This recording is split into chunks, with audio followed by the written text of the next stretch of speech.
This is the North End. This is the North End. What up, party people? David Conver, you say what up now as well. What up? I can't say party people. That's your line. What up, everyone? How is everyone doing? Oh, man. They're not going to answer us because it's just us. It's just us. Just yeah. us. We hope you're doing well. David? How are you, David? I'm good. I'm excited for the Premier League to be back this season, this weekend. I'm excited yet nervous, the whole bit. But, yeah, the window is still open. I'm impatient. I'm getting more and more impatient. Want some business done, but more so than anything, excited for football to be back. Excited for a new United season, especially after the one we experienced last. Oh, maybe the worst ever. Yeah, so, ladies and gentlemen, North End Podcast / YouTube channel. We are a Premier League show. This is a special. We are a pair of Man United fans who also happen to be some of the North End crew. Our frustration, it tends to be that we don't get to talk about Man United enough when we're encircled by a bunch of guys who don't give a shit as much as us about our club. So occasionally we do the odd Manchester United special where we talk about our club specifically, and it's the start of the season. So we thought, what a great excuse to maybe talk about what we think our expectations are for the start of the season. And I know we take it for granted, Dave, like we talk about this constantly, WhatsApp groups, text messages, the occasional phone calls, certainly at bars, pubs, any gathering at any family or wedding event. We are talking about this stuff. So it'll feel a little bit to many, I think, like you're joining a conversation halfway through. Just bear with us. We'll try to catch you up. We have a lot of thoughts. We may use a little bit of shorthand from time to time. But I think what we're going to start first off the bat, Dave, and I'm going to let you speak to this first because I know you have some pretty specific thoughts about the subject. We're going to check in on how we feel about Erik ten Hag, his reign so far, how he's conducted himself, what we're seeing of the team when they travel, what we're seeing the team in preseason games. What's your feeling of the new boss? Everything that I've seen and heard so far, I love. I love how determined he's got a style, right? And again, we all knew that when he was at Ajax. That was one of the big reasons that we're bringing him in. He's got a specific style of football he wants to play. He's not gonna defer or move away from that style. And with that style, he's demanding. And I think we know everything that happened last year with Ole. Ole was, the friend guy, the nice coach, wasn't involved in training. And then you brought in kind of the opposite, the hard-ass Ragnick, who what we learned. And a lot of people throw Ragnick under the bus. I'm sure he's a good manager, but you went from one guy to the polar opposite, and everyone knew he was an interim manager. So the players were just like, fuck you, dude. We don't care. We're not putting up with your shit. What I've seen so far, and I've watched every preseason game, I've gotten up early. I become a little obsessive in preseason, in the summer, in the transfer window. I do. Even I'm not even like that during the season, but for whatever reason, the summer, the window, I become like psychotic. I like the way he's got the team playing. I wanted to see that under Ragnick. I knew the style he wanted, but it looks already in preseason games that he's got this group of players buying in. And when I say buying in, it was no surprise. He likes to press. Erik ten Hag is not that different than, say, a Pep Guardiola or a Klopp in the sense that he believes in pressing. It's modern football. It seems to be the successful route. And every single preseason game, regardless of what player was on the pitch, we were pressing. And it wasn't that he had to yell or like pressing machines, moving the ball, no backwards, sideways passes. So I think, I loved the idea of him coming in. To see that he's gotten them to apply his ideas this early in preseason has me excited. Again, I know it's just preseason, so I want to preface that. But I'm very happy with him so far. Very excited to see what he can do with the squad that he has and see what other players come in and see what he can get out of this season. I think I'll echo a lot of what you said. He just feels like a boss. Like he just feels like he's got a handle on the situation. He's got a handle on the club. He's got a handle on the players. It feels like he's aware of the discrepancies in the squad. A lot of his decisions have echoed what we've constantly said about the squad for the last couple of seasons. I really like his style, and it's just like he's one of these guys that just fills me with a bit of confidence. Probably unearned at this point. Like he hasn't done anything to earn it yet. I want him to have my confidence, so I'm giving it to him freely. Take it, my friend. Don't break my heart. But it feels like I'm giving my hopes and my dreams to a worthy source as well. Yeah, I'm not too totally. worried about it. When you can get Anthony Martial to press more than he's ever pressed before in his life in the first 3 games of preseason, small sample size, but this guy, the major swing from where he was, which was I think the lowest pressing numbers he's ever had under anybody last season in the Premier League when he did play, to what he's showing now. He seems to be getting people thirsty, and I honestly think there's a lot of that's on the players. I think a lot of players could come into the season. Nobody wants them to. None of them want to finish outside top 4 or not to be competing for a title. I think that's just a throwaway notion a lot of fans maybe say. I think some of them gave more work than others. Some of them are united quality and some of them are not. But I certainly think most of them are walking into this camp with a chip on their shoulder trying to prove something. And I think nobody's going to have a bigger chip on their shoulder trying to prove something than our new manager. So I think it's just it's a great marriage of at least dedication and work towards something.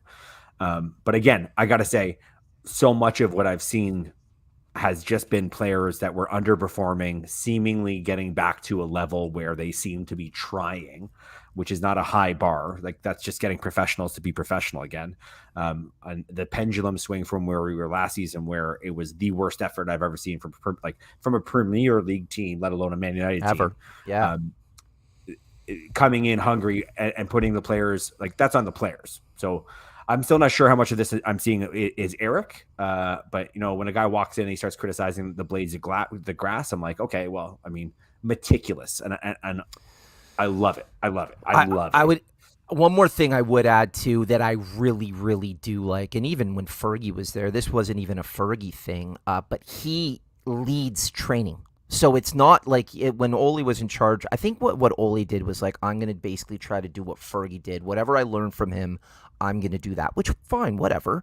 But Eric Ten Hag leads the training sessions, and he is watching diligently to see who's doing what, who's following instruction. I really like that because week to week with this current squad, especially the first month of the season, I think there's going to be a big job for him to say, hey, who's up for this?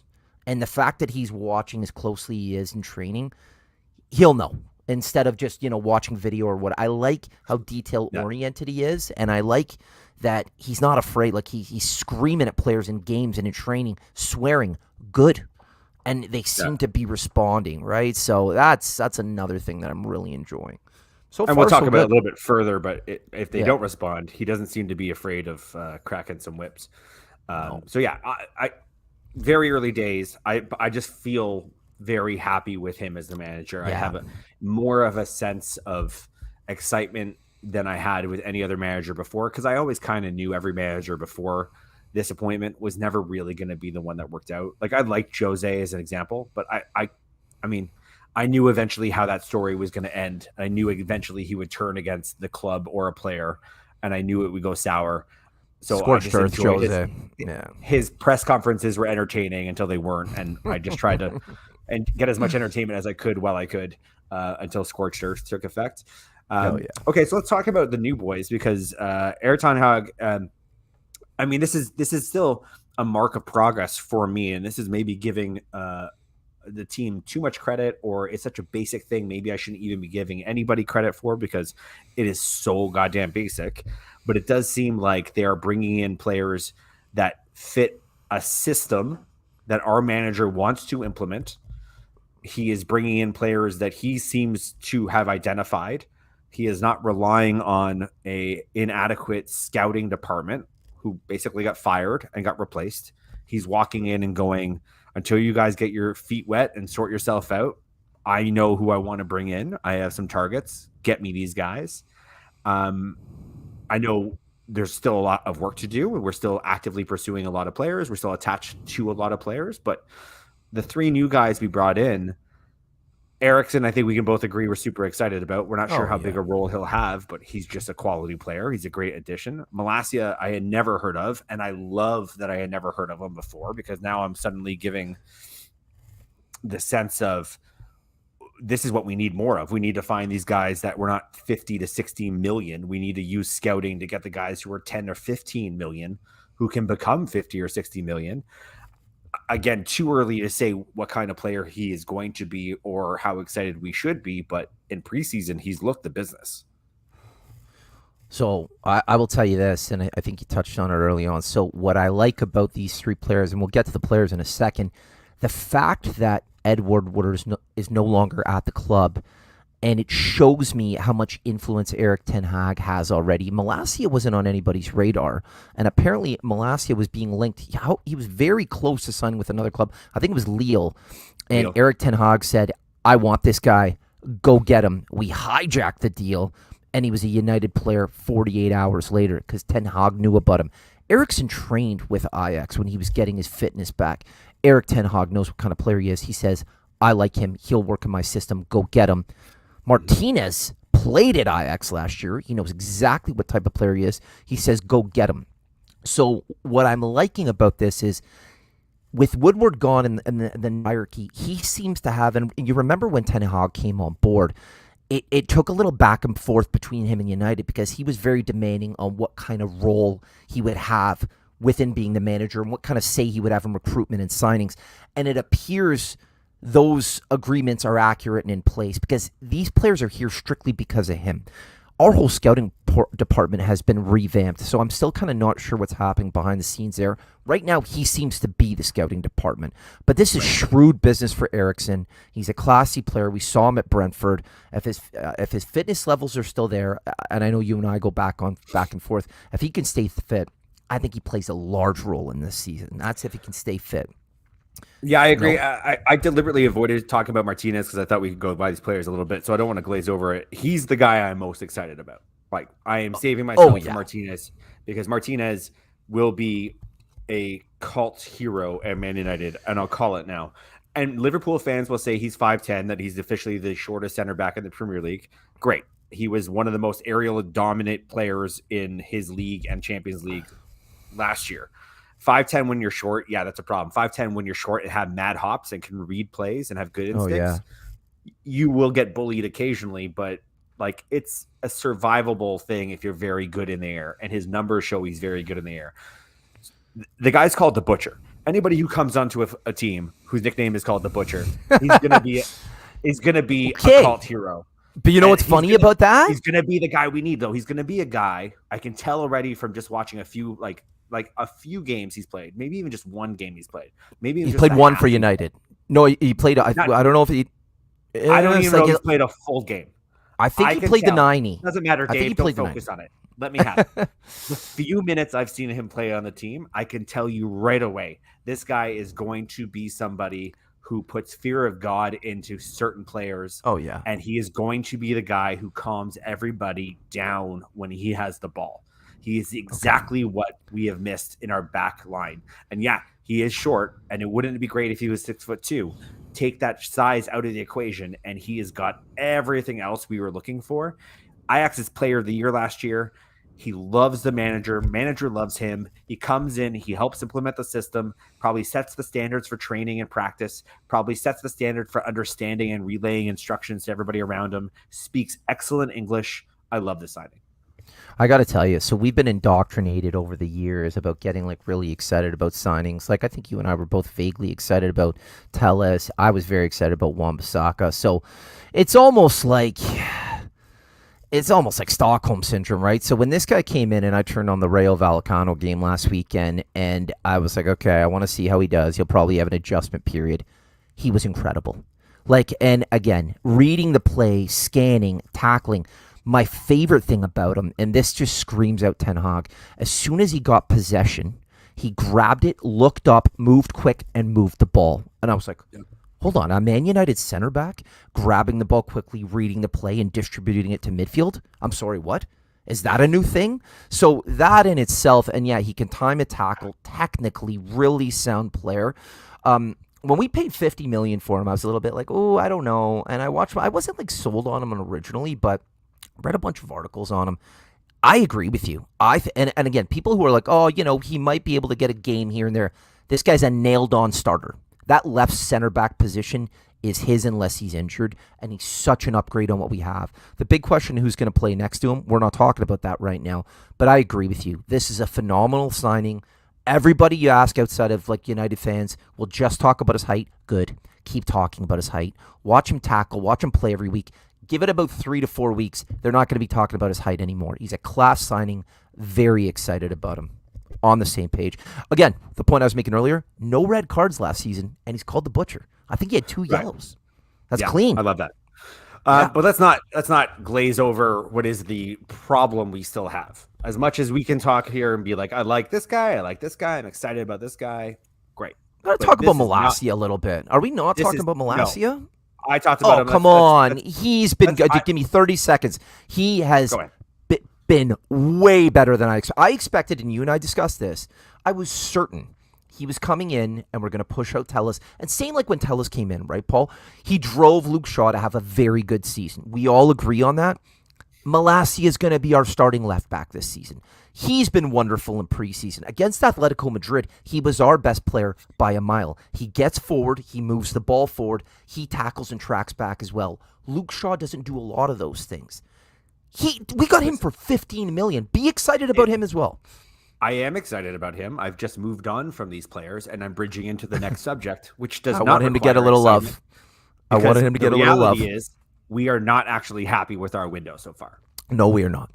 There's a difference between being able to say, I really like these 3 players we brought in, and then stepping back and going, but I'm not happy with the window so far. This is not a love fest for everything that's happening at this point of the season. We are collectively concerned justifiably with the state of our transfer window. And I'm going to pose this question to you because I think it's important. If you had to prioritize the 3 targets, 3 positions that we may be able to fill this window, and 3 is a huge number. That's 6 positions in one window. We're not Barcelona. We can't just fucking sign 15 players. Or maybe we can, I don't know. While having 30 on your books that you can't pay? Yeah. I mean, I'm looking at what we've just spent right now. We have not spent a lot of money so far. Nope. So maybe 3 players is possible.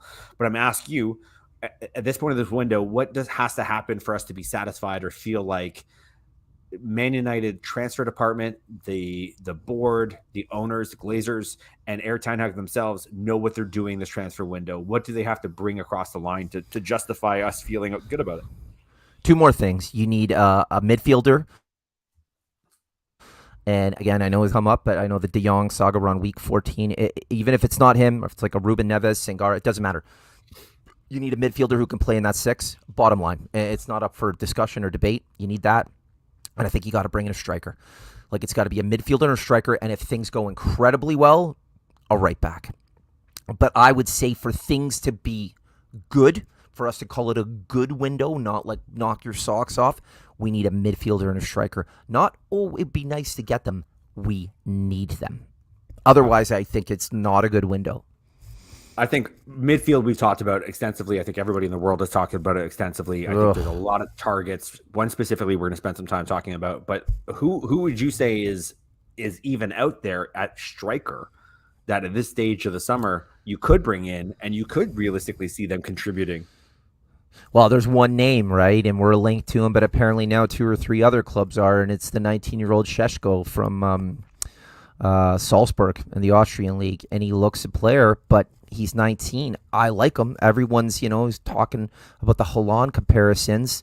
I would be happy with him and De Jong or him and another more than capable midfielder. I mean, here's the thing, and I don't want to jump ahead because we're going to probably talk about a certain club legend that's still here, but we need a young guy or someone who's in their prime if we're going to bring in a striker who's going to press, who is going to press and going to play that Ten Hag way. Šeško is that player. The guy never stops running, and he's a bull. I think he's got great talent. Would he start every week? No, but he'd be an attacking option in the 9 role that I think we need, and we need that 6. Like, honestly, you and I talk. every United player. As soon as the season ended, if you could pick one position that needed to be addressed in the summer, what position would you pick?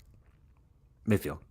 100%. And we don't have. Eriksson is not that player. He can play a little bit deeper. He's more of an attacking midfielder. You and I know that. He can come deep, collect the ball, but he's not that that deep line guy that I can't remember the last time we had one. Who was it? Roy Keane? Like, genuinely. Like, Owen Hargreaves before he got injured. Like, if we're being fair, Darren Fletcher a little bit, but come on. Different. Michael Carrick wasn't going to go break up plays and tackle. Like, if you watch him in one of those Champions League finals against Barcelona, I don't want to get into how good. I know, but he's not that player. He broke a lot of stuff up before it even became a thing. Oh yeah, because he read the play so well. So sure. Don't. He's more of a De Jong type comparison. Put a little respect on his name. I like him. I would never classify him as a defensive midfielder. Yeah, I wouldn't. I think, and neither is De Jong though. Really, personal opinion. I think everybody, because of the narrative and the press and the fans and the not fans and the opponents, everybody got so focused on a central defensive midfield player. I'm guilty of that too. Two good, solid midfield players that are well-rounded can be just as effective as having one dedicated central defensive midfield player, allowing somebody else to be more creative. You don't need somebody who is exclusively box to box or exclusively just hanging out and defending. Like, I don't want to jump ahead here, but could you see if Eriksson was fit and De Jong came in? Would you be comfortable with those two playing in front of the defense with Bruno in front? Depending on the opponent, I might be. Yeah. I might be. I mean, I tend to think. So here's the. I mean, we'll get into it a little bit, but I also look at, if Martinez is going to be the guy, I would rather bring in some height in front of him. Like, as much as I talk about it not being a big deal, it's a big deal because you can also add height on set plays a different way. Instead of bringing in a shorty, you can bring in a 6-footer like Sangare, who's good with his head, like good with his feet too. Is good with his feet, so that makes for balance. And I think I agree. Strengths and weaknesses of positions across the entire team is what you're looking for. So it's about profiles now. And there are options out there. But yeah, I think what we're saying, though, is a good window for the rest of this window, and there's still lots of time, is a quality midfield player who is capable of dictating play, defending the back four, and a striker, be it a young project striker or an established striker. I still think that sets us up to be it's going to be a bit of a bumpy ride because Anthony Martial and Rashford, can they do it if we have to rely on them? I'm not sold either. Can we really rely on them? And then putting pressure on a young guy. I hate to say it, this is a pickle we're in because our plans that might have been actually well blueprinted, because I've always kind of thought we would be at this stage anyways. I think they got thrown out the window when we lost a certain young, troublesome young man who was going to be our striker or a right winger. But it is what it is. Like, more of an issue. That's a football issue, and it doesn't really matter in the grand scheme of things. So it's not worth like going woe is us about at all. So I'm going to talk about we all know the situation, but we don't talk about the other stuff. But again, it's still losing an important player of your squad. It's basically like either selling him or releasing him, and he's a focal part of your squad. We're talking about the details don't matter. Yeah, the details don't matter. Mason Greenwood, who should be where he is in a position he should be in right now until the legal system works it out. But he's a guy who scored 3 game winners for us last season before he went off and got suspended. He's a guy who I think we would have finished top 4 if he was part of our squad. I think he's a guy who would have been gearing up for maybe the starting role in the attack as a striker this season. But elite talent. It got thrown to shit, and that's fine. I mean, it is what it is. We just got to deal with it. That's it. Not necessarily something we have to deal with. Is this seemingly never-ending soap opera that is Mr. Frankie de Jong? I don't want to talk about this too much because I think there's wild speculation attached to this story. My general sense of this is that this young man and his agent are playing a game of chicken with Barcelona. Barca do not want to pay him. They want to push him out. if they push him out, they're doing so because they're trying to not pay him money that they owe him. That's pretty cut and dry. I think he's in a position where he is probably fuming privately, but publicly is taking the stance of, I'm a model employee. I'm showing up where you tell me to show up. I'm putting in a shift. I want my money. You owe me my money. I'm not going anywhere until you pay me my money. I think he's entitled to that position, and I think he's going to ultimately force their hand. Unfortunately, we are now attached to this ride of chicken because we're sitting there going, and I'm sure this has happened, conversations with the player and our manager and the agents, where it has to have been made clear, yeah, we'll come to United. Like, we're waiting this out. Here's the situation. We're waiting this out. What troubles me the most is that, again, you are relying on certain things to come to pass if you put all your hopes on this transfer, which is not super troublesome for me, because a year ago, if you told me we were going to be in for this guy with a chance to get him, I would have been like, nah, man, no, I want him, but no, I don't think we're going to get him. Don't tease for me. sure. And now we're in for a quality player that would be almost impossible to get any other situation but this complicated soap opera. So I kind of don't mind that we're in for him, because otherwise, who else are we going for? Like, nobody's as good as he is in the market. But what drives me crazy is the lack of activity makes this news vacuum. And every day, the stories are increasingly repetitive. And everybody, all the journalists are saying things like it's becoming a distraction and and that drives me crazy, because who's it distracting? It's not distracting anybody involved. It's distracting the millions of people who are clickbaiting, and it's distracting all the reporters who are trying to find a different way to write the same story over and over again. But it is starting to look bad. And I don't actually know how bad it really is. I always have to kind of remind myself, like, when I see people talk about it being embarrassing and but embarrassing for who though? But I think if you ask anyone and everyone, any journalist or any fan, the common theme is the same. It's embarrassing for Barcelona, right? Because they're listen, we all know, let's just talk about the elephant in the room. Barcelona are asking all of their players to take wage cuts, and there's deferred payments. There's Busquets and Piqué. They owe a lot of money too because of COVID and deferred payments. And everyone's like, well, the common thing I keep hearing is Frankie de Jong keeps saying he wants to stay at Barcelona. Here's the thing. If somebody owes you 18 million euro in wages, are you going to say, I want to go? They're like, cool, here you go. We're selling you, and we don't have to pay you. You're not going to walk away. That's a lot of money. He's a young man, a football player. And that's what I think people forget, is that it will be much easier for Barca to screw him completely if he is no longer an employee. And they are screwing him currently. Oh, so why make it easier to get screwed over more? But hold on, there's more to this. And he's doing exactly what they would not want him to do. He's not being petulant. I think we get used to being the bad footballer is a petulant footballer. He's doing exactly what they don't want him to do by being nothing but professional. And that's exactly what they are hoping against, because now they're being forced to. Do they have to pay him? And it's such a wild thing, because you don't have to pay this guy a lump sum. You can say, okay, well, we are going to force you out. We're sorry, but we're going to give you the money that we owe you over the next 6 or 7 years. We'll commit to it. We'll sign a piece of paper. Here's the other layer. Here's the other layer, though. It's not only the deferred wages. Barcelona have spent a lot of money this summer, money they don't have. They have an agreement in place with Manchester United. This has been reported by Fabrizio Romano for $85 million. That's a lot of money.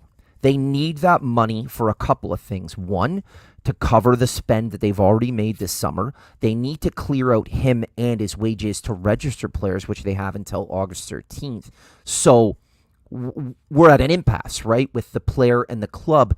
And this is where I think it gets interesting, right? So we're talking about Manchester United, and you hear Chelsea are getting linked.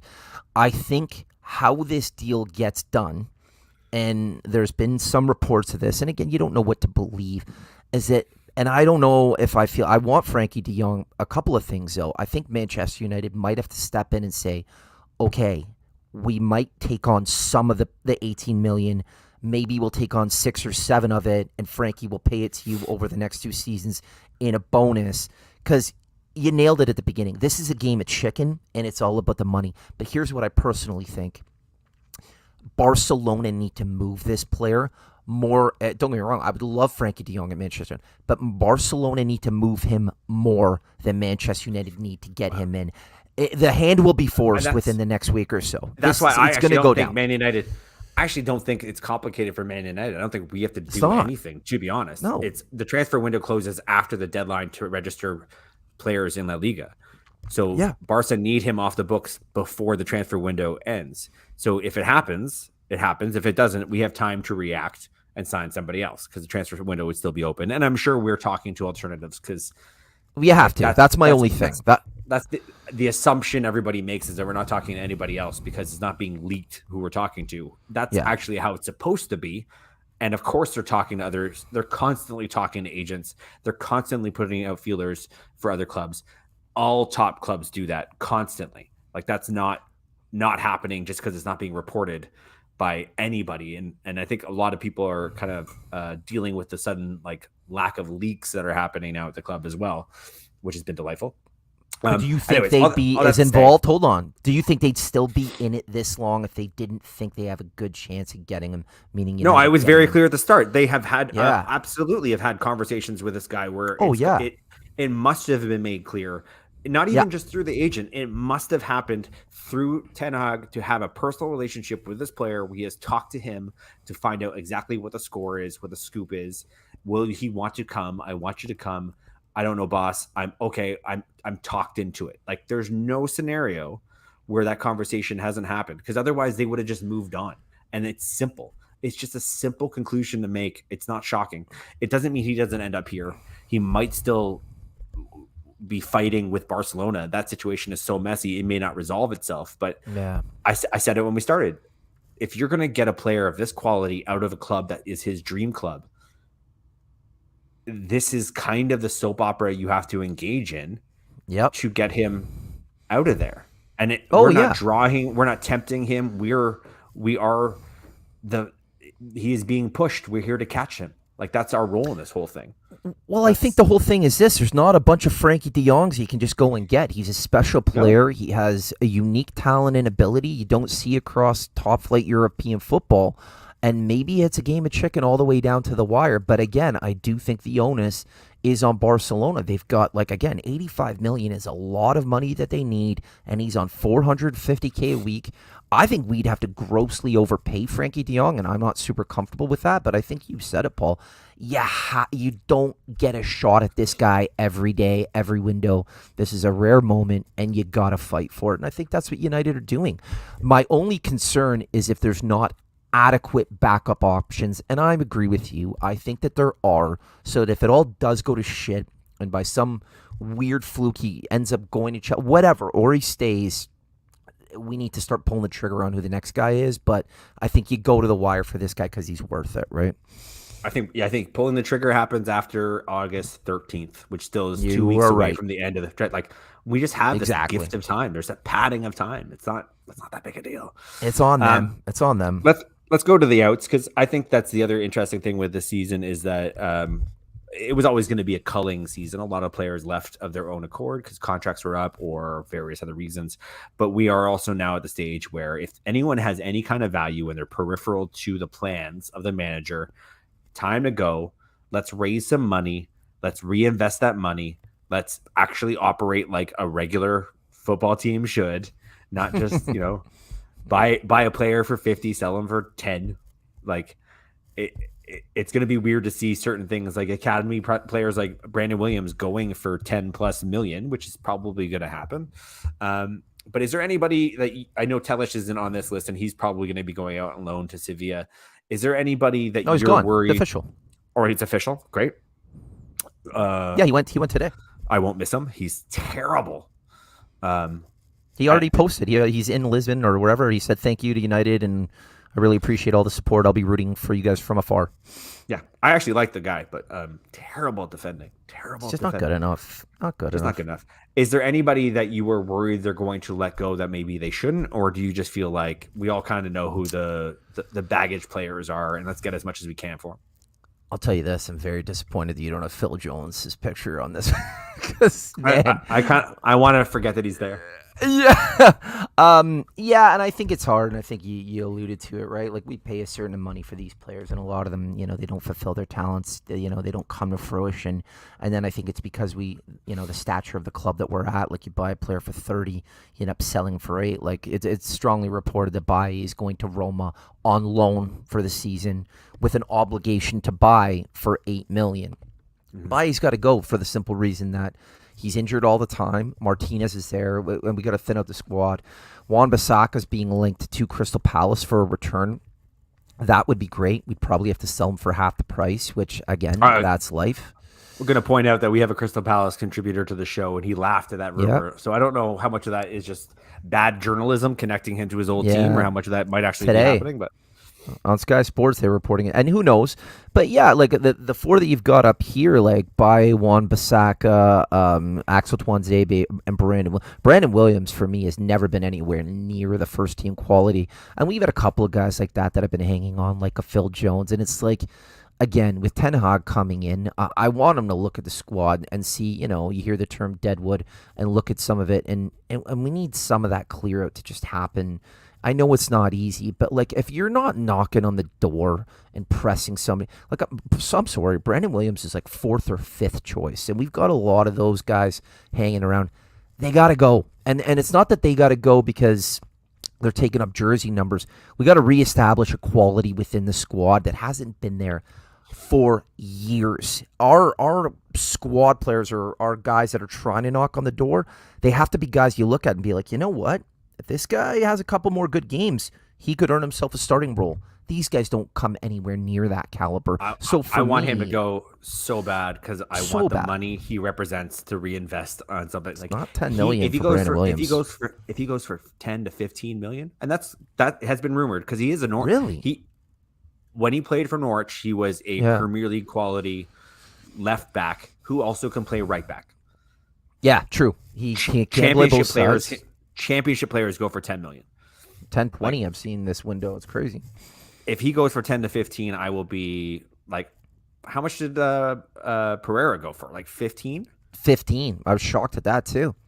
Right. Like, so if he goes for 10 to 15, I am just excited because that's half a player.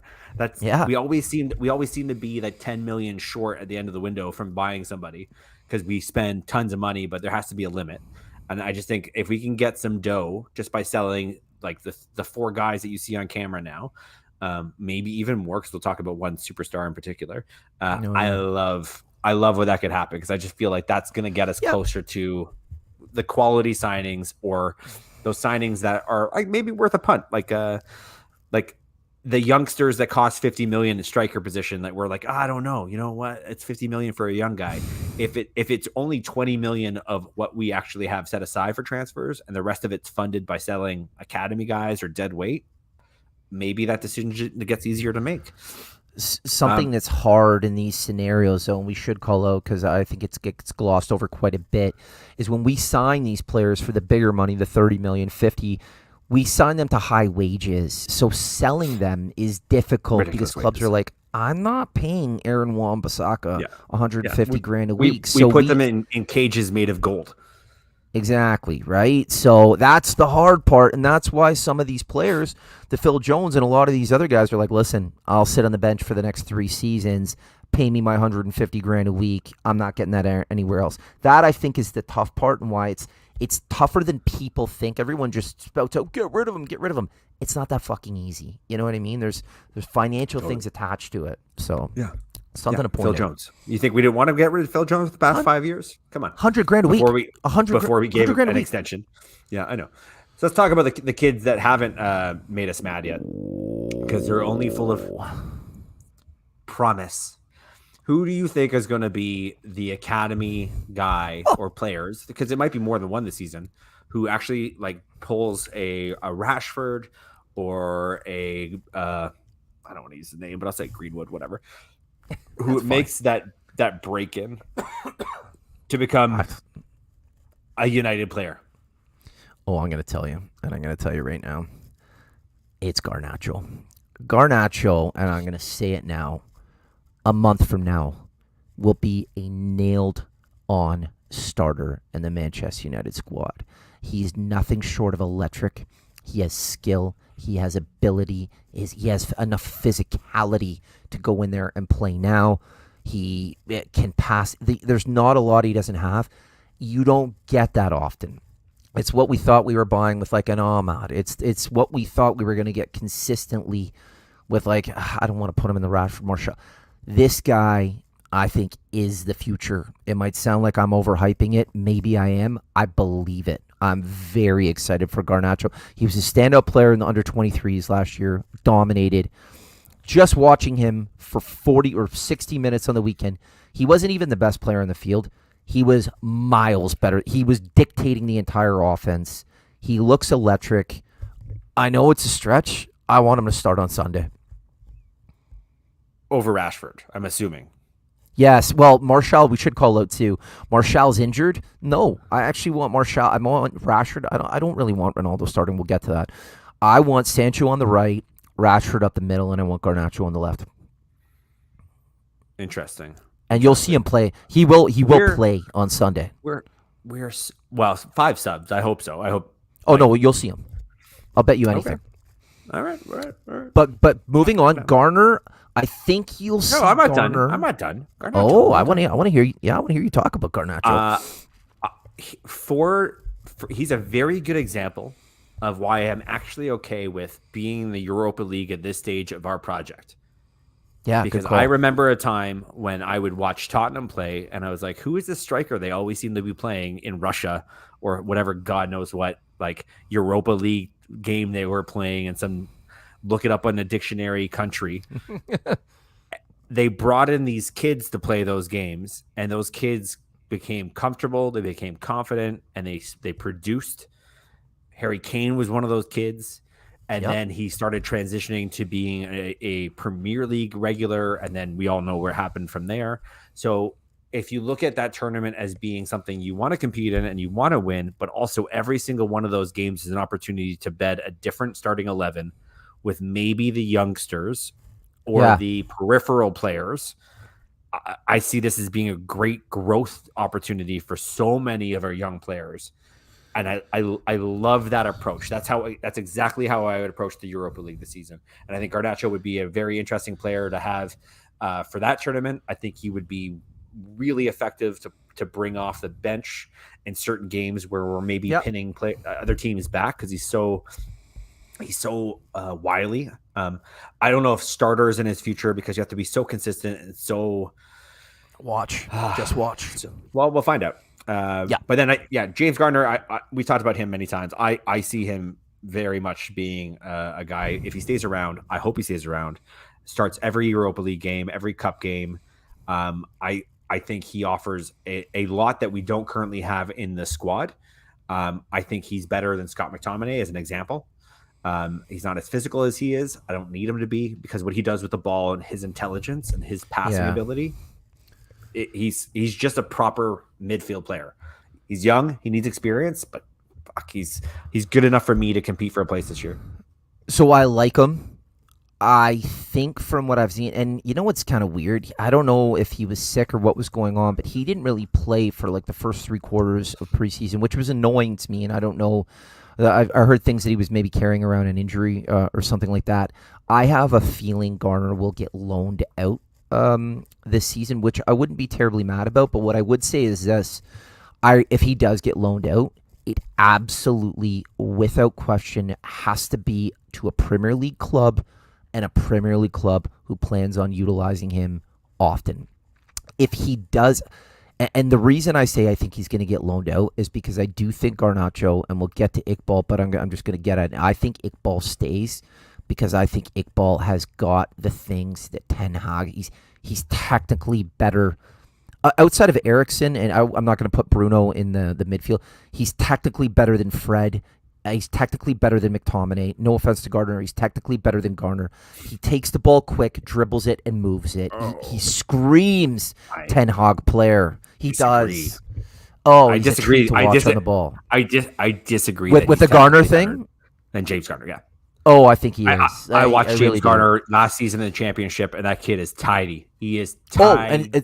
I agree. It's not a knock on him, but I really think Iqbal is silky. Like when he gets it, it's touch, move, go. Like I really think, I actually think Garner could find a spot in Manchester United's in midfield. And it's hard to say that with an academy player, with a club of our stature, to be fair, right? To break through is rare. It's hard. We usually buy players, elite players, because we don't have time. Like, you know what I mean? It's usually that one nugget, like the Mason Greenwoods. I do think all three of these guys could crack it, but I think Garnacho and Iqbal will crack the lineup this season.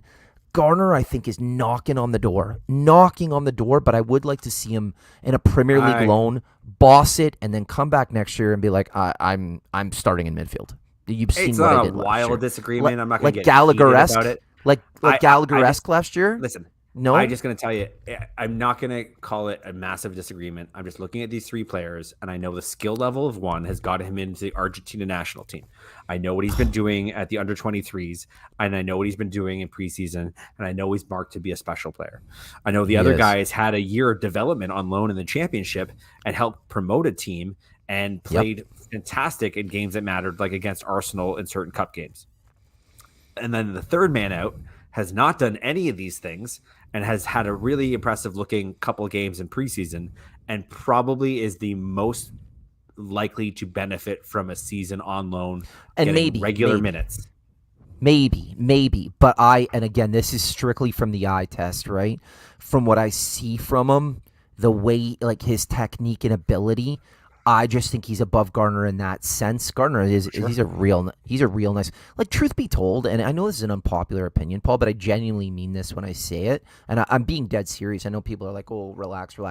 I'd be comfortable starting Garner and Iqbal ahead of Fred and McTominay. Like, I'd actually be more confident starting with those two in our midfield with Bruno in front of them. And again, I think Fred's had a great preseason. McTominay has not, but I think these are two really good players. And with the one standout being Garnacho, who I'm very confident will crack the starting lineup within a month or two max. Right. And we haven't even gotten to like the Ethan Laird's of it. We haven't even gotten to the Ethan Laird's of it all. Yeah, but this is not exciting. We haven't had a lot of this. When's the last time we had like three guys we can look at and say, hey, they're going to do it? The wild thing, I don't think anybody's going to really unpack and like give anybody credit for, is that 4 or 5 years ago, we started revamping our academy. Yeah. 4 or 5 years ago, we started taking things at academy level a bit more seriously, and we started bringing in players like Hannibal and recruiting the youngsters and the best of the best in our local areas and in other countries, and bringing in like Barcelona players like Fernandez, who just got loaned out. And this is now the fruit of that labor kind of 100%. starting to get to an age where we're seeing the benefits pay off. And nobody's going to go back in time and remember that it probably was Woodward and a few other folks that made that decision and made that commitment, and that we are now starting to see that. So it wasn't all bad 4 or 5 years ago. But yeah, it is exciting. I'm with you though. Like, I love legitimately as a Man United fan finding out who the next new kid is. Oh yeah. And then hoping that they crack it. Like, James Garner is a guy I watched obsessively because I love the way he plays. But if he wasn't a Man United player, I wouldn't be cheering for him. Like, I get proud of him. Of him. Did great last year. And again, you can't win them all. Like the Tahith Chongs, I'm not sold on Shola Short Terry. But again, if you could get 2 or 3 every year or two, that's a huge win, because then you don't have to go to the market and spend the 50-60 million. Like, again, Marcus, when we're not sure who Marcus is going to be as a player because he's fits and starts, but like, you need that to be successful, right? Like, look at the Phil Fodens of the world. Like, if you're doing it right with he's an academy guy, and he's one of the best players. If that team specifically didn't have Foden, they would have bought somebody as good as Foden. Oh, for sure. But you know what I mean? Like, if bringing a guy up to, right? And we have not done a good job of that, so it's really refreshing to see. And I think Hannibal, I can't wait to see him go out on loan. Like, he's a great player. It's exciting times with the youth. And now it's getting that one or two of them to take that next step to be like, we're ready. You don't have a choice, Ten Hag. You're going to the lineup. I think it's Garnacho. I hope it can be one of these other two. We'll see. Speaking of Ten Hag not having a choice. Oh, fuck. So, okay. everybody knows he wants out. He wants to chase Messi, Champions League stats, and being that great conversation of greatest of all time. Champions League numbers support that. It is his tournament. He owns it. He's the best ever to play in it. Correct. No doubt. I have always been kind of okay if he chose that career in his older veteran years, if his career greatness and legacy trumped staying with Man United at this point. I was always kind of okay with that. So I was okay with him shopping himself around, looking for new options. I was okay with that. What is becoming not okay with me is when they're not biting on grabbing you. Yeah. And you are starting to, I don't know what he's doing, forcing Man United's hand. I can almost guarantee Man United want something for him. He's got 2 years on his contract because he's got an extension. He's our top goal scorer. He should not go for free, is probably what they are saying to him and his agent. We signed you up. Like, you made a commitment. What are we here talking about? I don't love how this is all seemingly going to go. And I think it's getting overblown. I think there are certain things that people are reporting that are sensational, and they're really trying to make the most of it. I do think he left a preseason friendly halfway recently, and I think that was a thing. Supposedly, he wasn't the only player. He wasn't the only player to do that, but he's the only player anybody called out for doing it publicly, and he's the only player that anybody's like making it into a Ten Hag versus Ronaldo. It's a war of wills. Bullshit. But for me, this has got to get resolved fast because he's not a cancer in the dressing room. I don't want to like all these sensationalistic things people are going to say. I'm sure that dressing room still looks at him as a guy who trains and is hyper competitive, and he's probably well liked amongst the crew and all the young guys. You could see him with especially some of the academy guys. Like, you can see he's a positive influence. He's a pain in the ass. He's a little bit of a fucking troublemaker. But we don't need him is my stance. I'd like to get something for him, but at some point, like, let's just accept that if we don't have to pay his full salary, that's probably good enough. I think for me, there's a little bit more to it, right? So, like, again, and this is where I know a lot of United fans right now are shitting on Ronaldo, but here's the thing, and you nailed it from the top. He's Mr. Champions League. He's 30. He's going to be 38 this season. I don't knock him for not wanting to play for United anymore and wanting to play in the Champions League. Here's where it gets real problematic. Does he want to just play in the Champions League and play 4 games and then does he want to play for Sporting Lisbon, play however many group games and then get knocked out or not even make it to the next round? Or does he want to go to a team that's going to compete? Here's the issue. None of the teams that are competing for the Champions League that we know of, none of them have an interest in him. So that's a conundrum. Because let's say Bayern Munich wanted him, we'd be like, hey, give us 12 million euros. He's all yours. Maybe even 10 because you're going to pay his wages. His wages are ludicrous. So even if, and this is what I kind of see happening. If he, and I think he's starting, his stance is, I'm going to make myself a problem. Here's where it becomes problematic for me. It's not the off-the-field stuff. We've talked a lot already about Erik ten Hag's preseason and his style of play. His style of play is pressing. You know who doesn't press? Cristiano Ronaldo. Because he's like, I'm Ronaldo. I don't need to press. Get me the ball and I'll score. And he's kind of not wrong.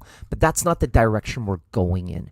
So if he does stay, which it's kind of starting to look that way because who's going to buy him? I think he becomes a problem because you can't play him because he won't play the system we need to.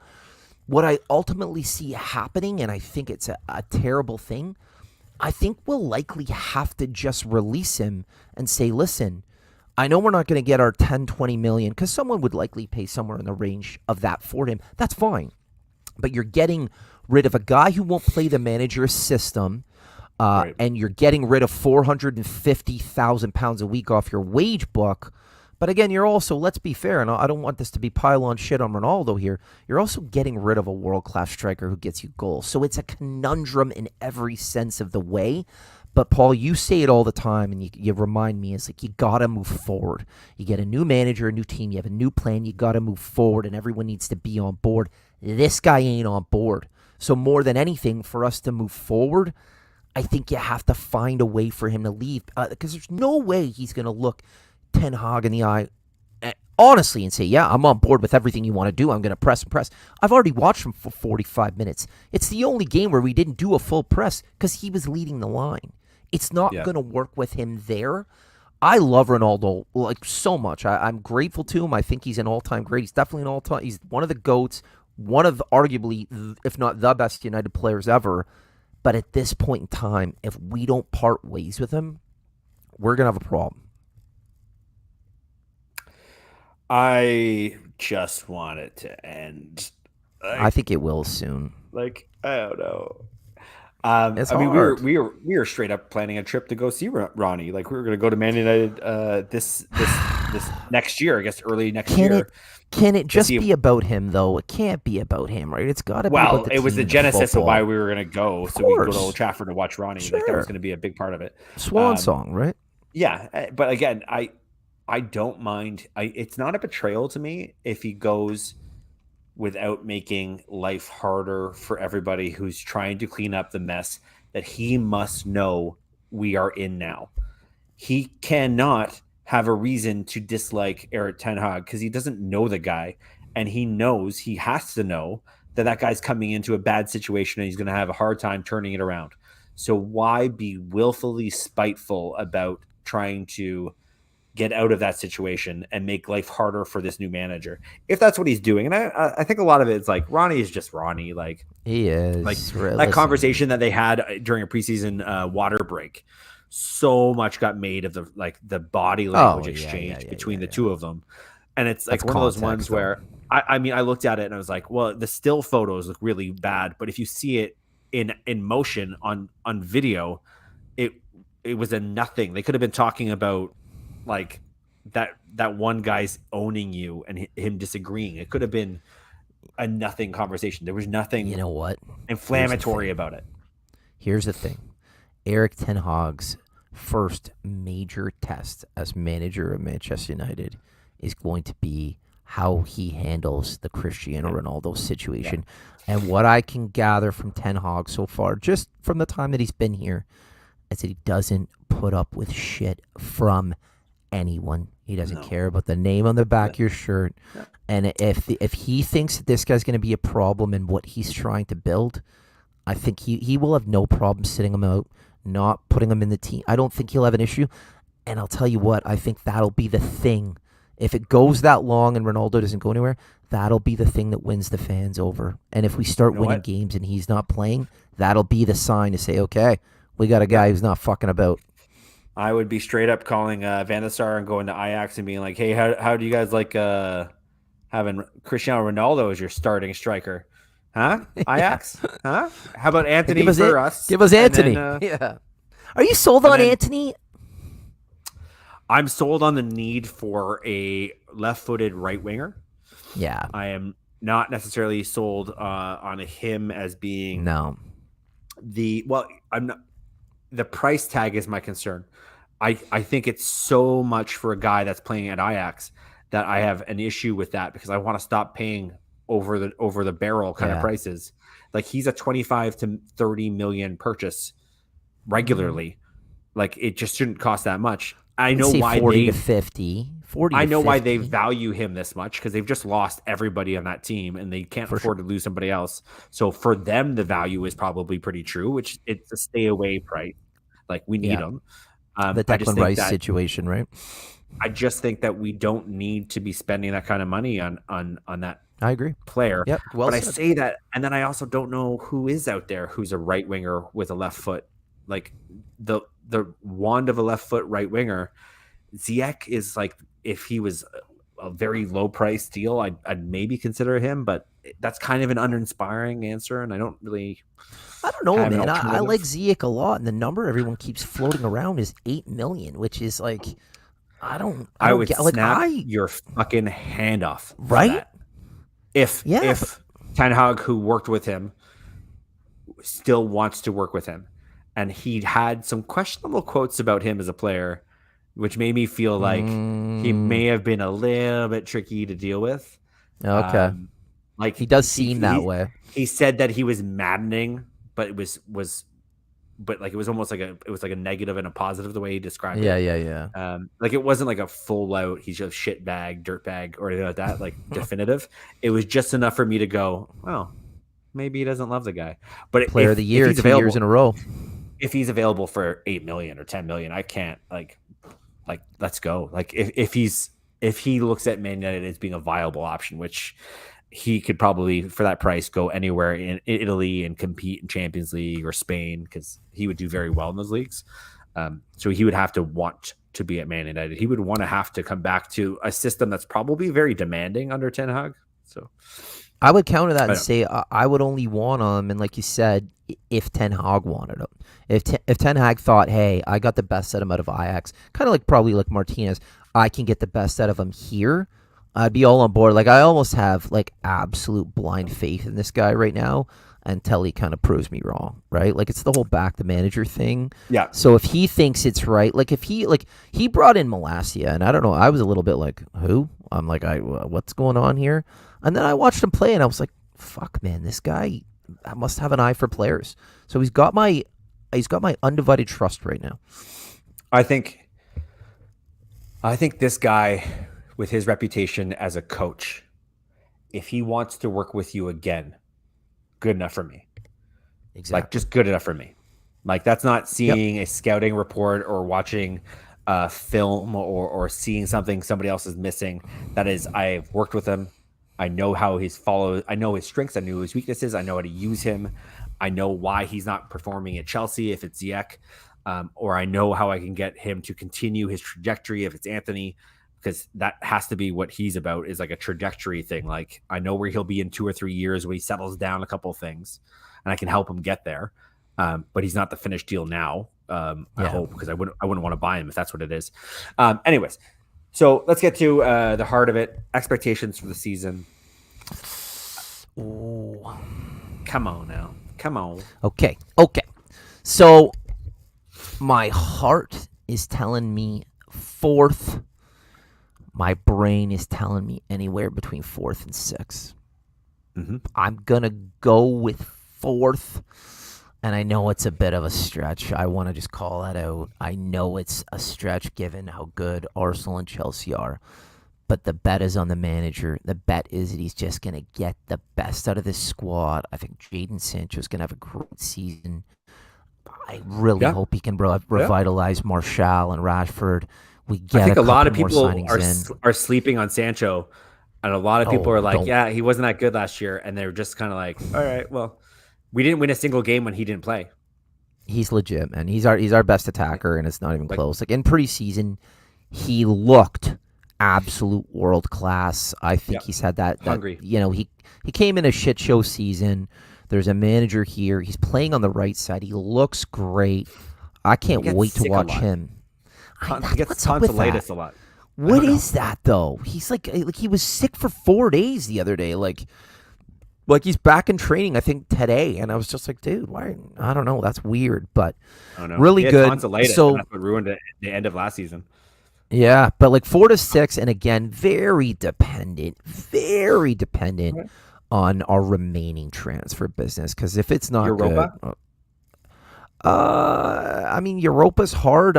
My expectation is that we go deep and ideally win a trophy. We're good enough. We're absolutely good enough to win it. Yep. Okay. And my expectation, my expectation right now is that we should win the Europa League. I'm going to be actually very blunt about that. FA Cup, semifinals, quarters or semis. I'd be okay with that. I think it's going to be City or Liverpool's again. There's a gap there, right? So nope, not the FA Cup.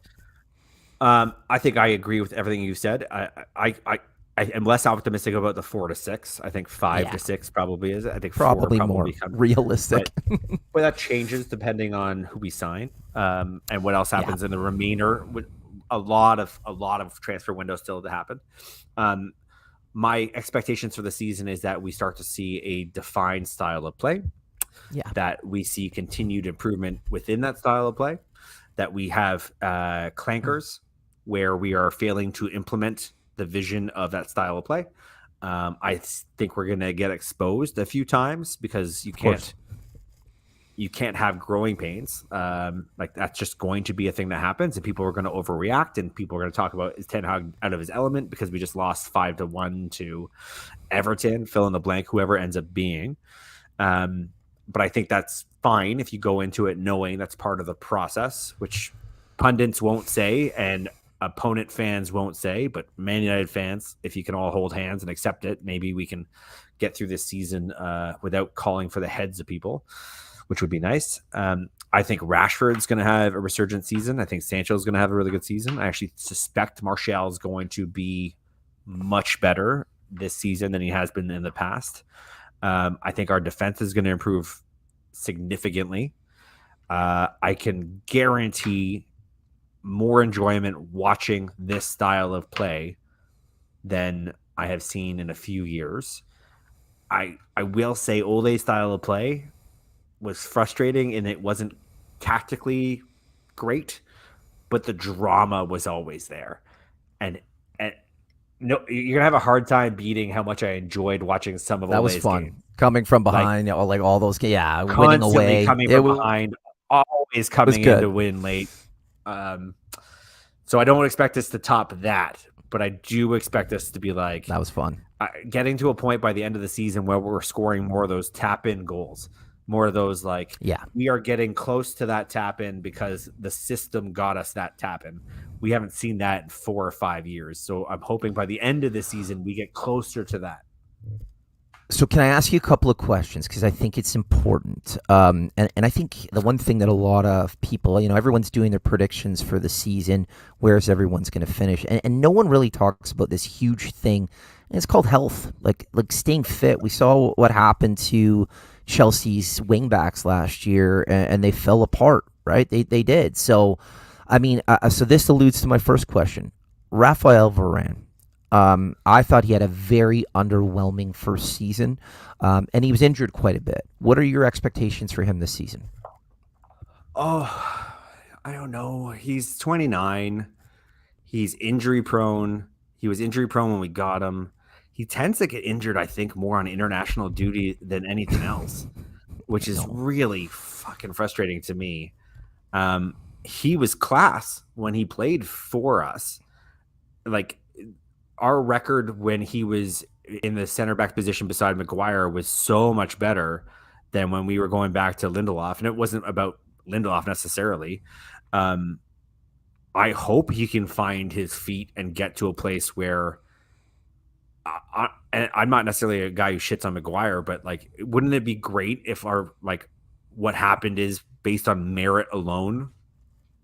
We had Martinez playing on the left side of the center back position, and then we had Varane on the right side of the center back position, and then Maguire can kind of take a seat, take a seat. Maguire, the next time you get a Europa game, make sure you kill it because we're competing for this now. As I say that out loud, we'll probably get to that place where it's looking really good, and then he'll go off on international duty and he'll hurt himself or. Yeah. Well, let me ask you this then. If that is the case and Varane is injured and Martinez he's playing on that left side, he's playing well, do you start Maguire or do you start Lindelof? Oh, I start Maguire. Maguire has always played on the wrong side. Maguire he's always meant to have been playing on the right side of the center back pair. We've always put him on the left because he can do it. He's a very good defender. He can do it. But he is technically playing out of position when he does that. He is much better when he's playing on his natural footed side, when he plays on the right side of the back two. He just is. He's still very good in the air. He's still very good at distributing the ball. Stats are still shockingly good. He had a horrific season last year because he went brain dead a bunch of times. Just inexcusable. Could have been the Euro. Could have been the Euro. You don't know. I don't even know what it was, man. I hope he finds his form again. But same. The understats of what he was doing is that there's still a player there if he can sort his shit out. But if he has another season like he did last year where he was questionable decision making and kind of just like being a bit of a ponce in interviews afterwards and not owning his mistakes. Yeah. Like everybody got so wrapped into the conversation about him being the captain and the significance of your captain being this kind of guy. I always thought that was bullshit because the team has got many captains. Like the that's not a real celebration thing. after the England goal against like Andorra, it doesn't like I don't think he's done himself any favors. But No, he's an idiot. Like he's just a big English idiot. Like correct. That's yeah. fine. He's not the first football player that's a big English idiot. Like it's not a crime. Another question for you: what are your expectations for a certain player named Donny Van de Beek this season? Oh, I think he's going to struggle. I think he is not. I just think the Premier League's not for him, man. I think the Europa, he'll be the guy who starts a lot of Europa games.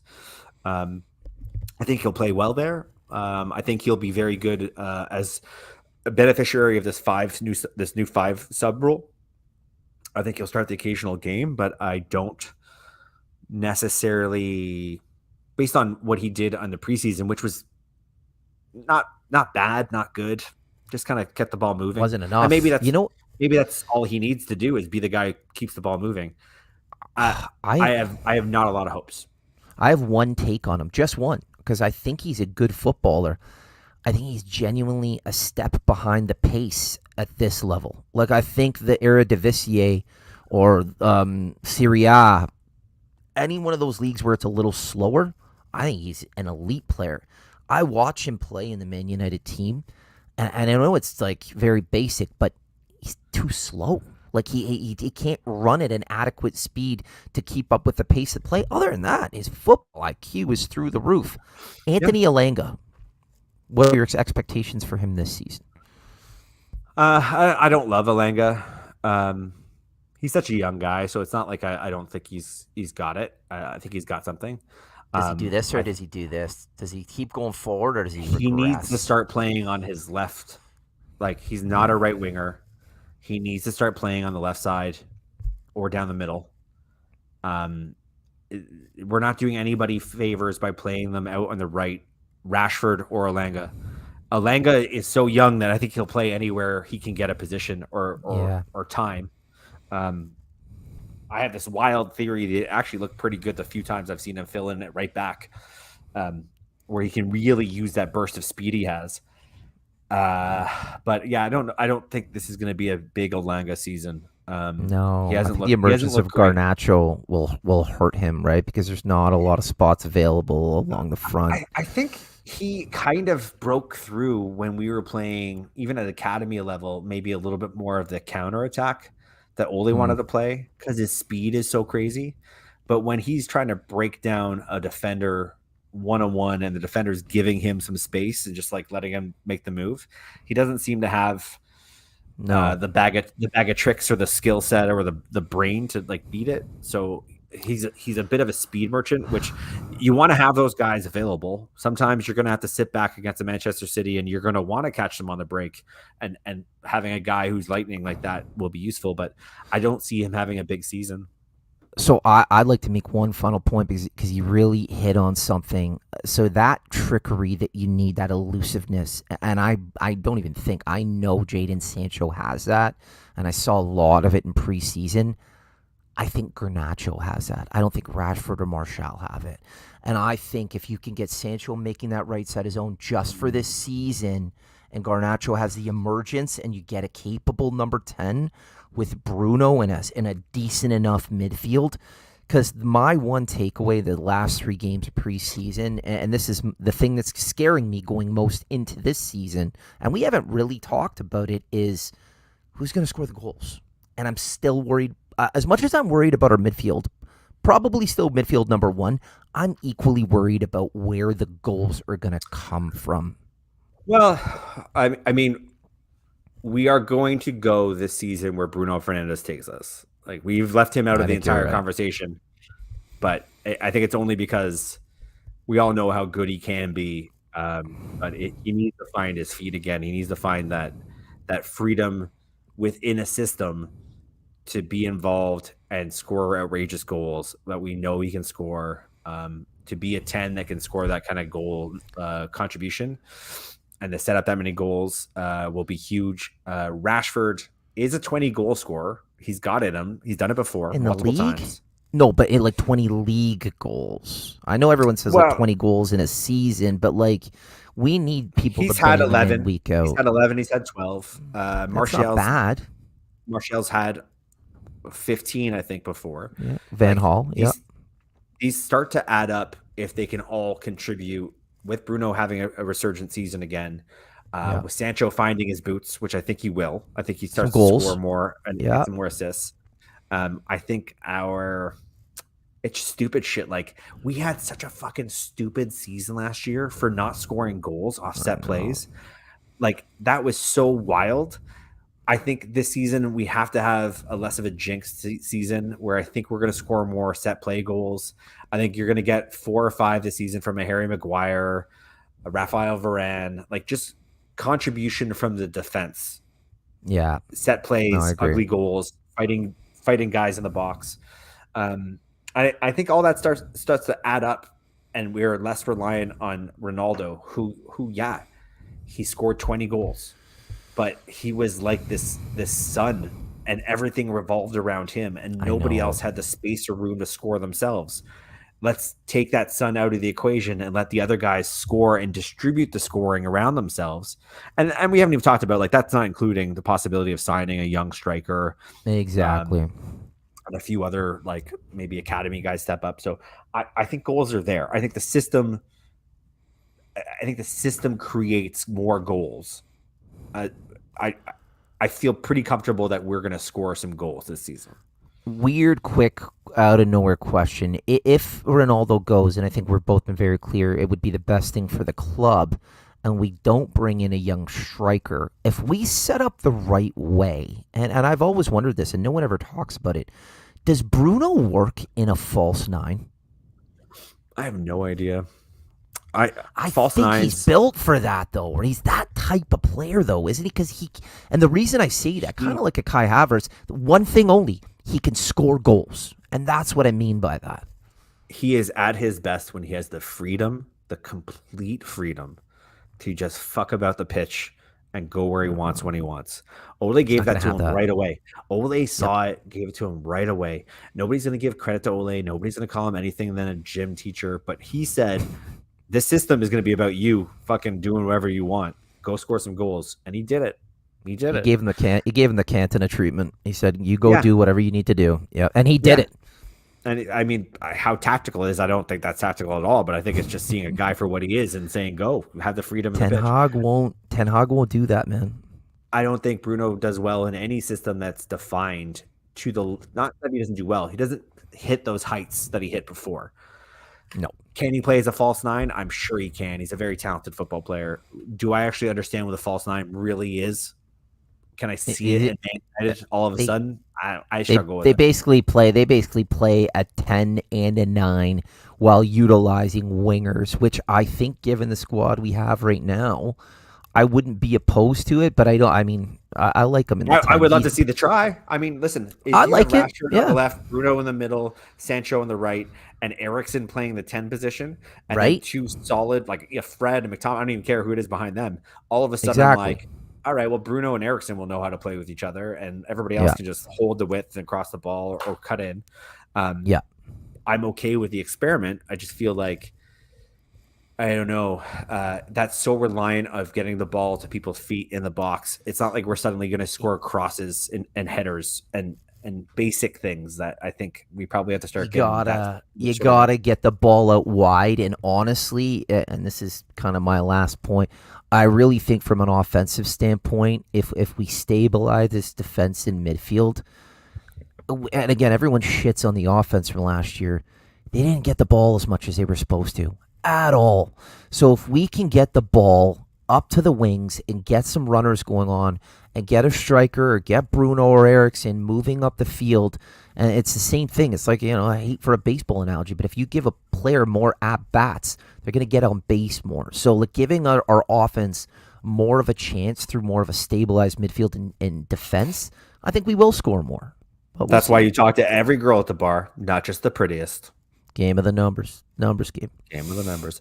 All right. Well, that misogynist analogy, let's call it a Terrible. night, everybody. Please write your complaints directly to Dave Convery at Me. I forgot the address.com. Send it to me. Yeah. Season starts. Season starts Sunday. Give me a we're gonna be prediction great. before we go. Give me a prediction against Brighton. 2-0 Man United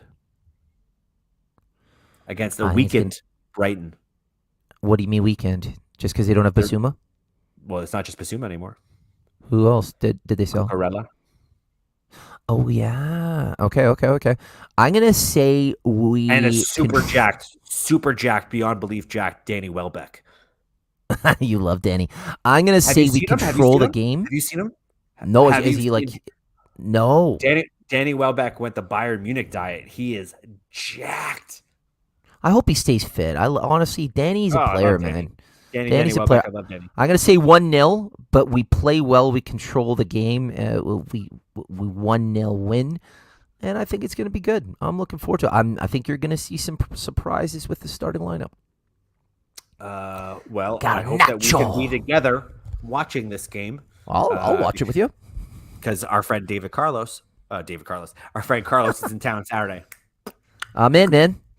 All right. I'm in. But we're also planning on playing some football that night. So if we're gonna watch it, we need to limit ourselves to the beers. Oh, fuck, you're right. I don't care. Whatever. I'll sleep it off. All right, we'll figure yeah. it out. But also, we'll talk right. about it Saturday. Be free Saturday because, again, Carlos is coming to town. I am free Saturday. He has to wear a Tottenham Hotspur jersey. Is that do a happening this shot. Saturday? You got it, bro. I love that. Okay, I'm in for all of it. All right. Ladies and gentlemen, we have been Dave and Paul. This has been a Manchester United special on the North End, a Premier League podcast. Please like and follow and subscribe. If you don't, we have a puppy.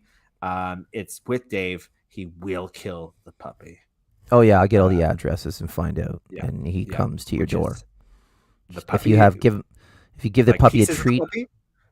I'll just bring the puppy, and it goes to bite. But if they give him a treat, the puppy just leaves. I was talking about killing the puppy. You're just talking about mailing the puppy around. Oh yeah, we got crossed over there. Yeah. It's an old gag from National Lampoon. They had a dog on the front cover and a gun to its head and said, "You have to buy this issue, or we're going to kill the dog." No, I did not get that reference. One of the highest selling issues of a magazine of all time. Really? And with that historic fact, Really? we bid you a good night. Godspeed. This is the North End. This is